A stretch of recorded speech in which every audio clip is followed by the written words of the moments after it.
በዘሞተ ወልድ ወበዘኢ ሞተ በዘሞተ ወልድ ወበዘኢ ሞተ ክሌቲ አንስት ለእመ አንስአ ቅስተ ወአመለ ፍትሕ ሆራ ለሰሎሞን አብያተ ሰሎሞን ይቤ ይግበራ ክልኤተ ወልደ ዘኢሞተ ከመ በዝንቱ ያጠይቅ ጽድቀ ወሐሰተ ለዓለም ወለዓለመ ዓለም አብሰ ወማርያም እንዘ ይገብሩ ዘንተ ወነገረ ጸብ እያመጽኡ በዘሞተ ወኢሞተ ወነገረ ሰብ እያነስኡ በዘሞተ ወኢሞተ እስመ እምንእስከ ልዮን መፍቀሬ ነገር አንተ ከፈልከ ሀበክዴ ስግወ መለኮተ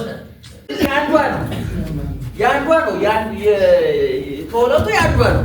ነገር ግን ሰሎሞን ይህን አያውቅም። ስለዚህ ያችም የኔ ነው አለች፣ ይህም የኔ ነው አለች። አሁን ሰሎሞን የወሰደው አማራጭ ምንድን ነው? በቃ እንግዲህ አሁን ሰሎሞን ፈሊጦ ልጁ እንዲታረድ አይደለም፣ በውስጡ የሚያገኘውን ፈሊጥ አውቆታል።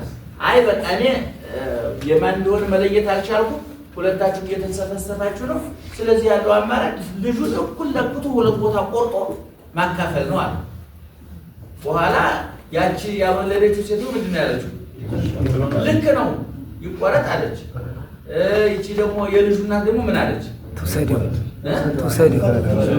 ትውሰደው እኔ ቢያንስ በሕይወት ይኑርልኝ ልጄ በራሱ እየተቃጠፉ አይሞትብኛል። በቃ ይሄ ልጅ ያንቺ ነው ማለት ውሰጂ ብሎ እንግዲህ እስራኤል አይደለም።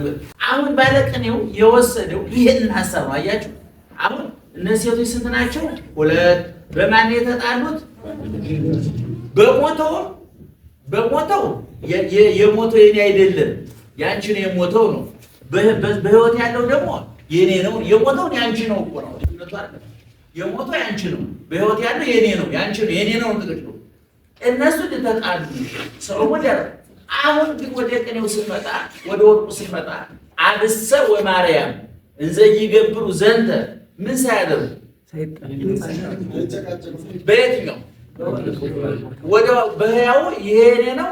አሁን እንግዲህ በዚህ ጠብ ይነሳ ከተባለ እኮ የሞተው የማን ልጅ ነበር መሆን ያለበት? የማርያም። በሕይወት ያለውስ ያ እንጀራ ያበረከተው የማን ልጅ ነው? እሺ የተራበው የደከመው ደካሞችን ያሳረፈው አልዓዛርን ያስነሳው እንደገና ራሱ የሞተው የማርያም ልጅ በመሰረቱ። አሁን ባለቅኔው ግን ምን አለ? አብሰ ወማርያም እንዘ ይገብሩ ዘንተ ወነገረ ጸብ እያነስኡ በዘሞተ ወኢሞተ። አብና ማርያም ጠብ አላስነሱም። የሞተው አብ አንቺ ማርያም የሞተው አንቺ ነው የኔ ልጅም አይሞትም አላለም። እሷም ደግሞ አይ ምን አደርጋለሁ እንግዲህ የሞተው ይሄው ያንተ ነው አልተባ።